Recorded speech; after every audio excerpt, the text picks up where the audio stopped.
In my series, Journey to Nicaea, we are taking a look at the biblical, theological, and creedal sources of the Nicene Creed.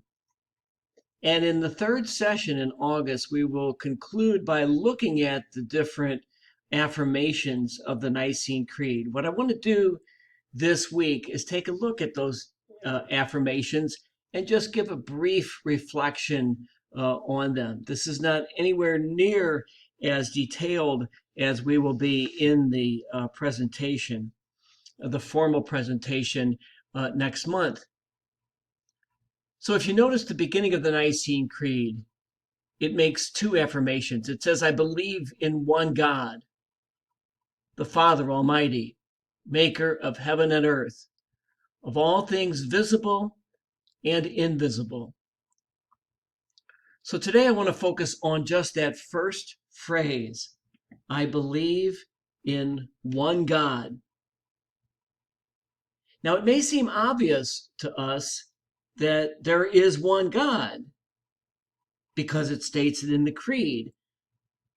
But in the early church, there were those who believed that God was not one.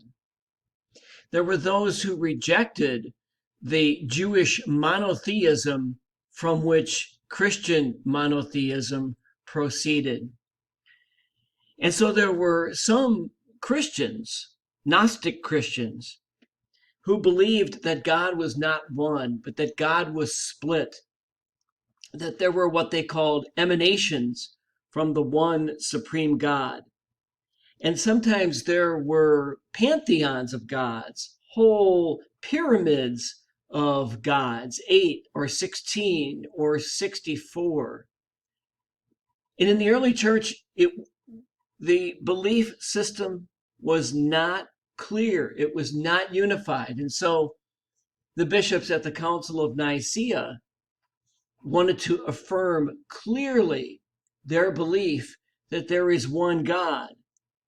And it is a part of our Christian belief system today that God, though Father, Son, and Holy Spirit, still is, always has been, always will be one God.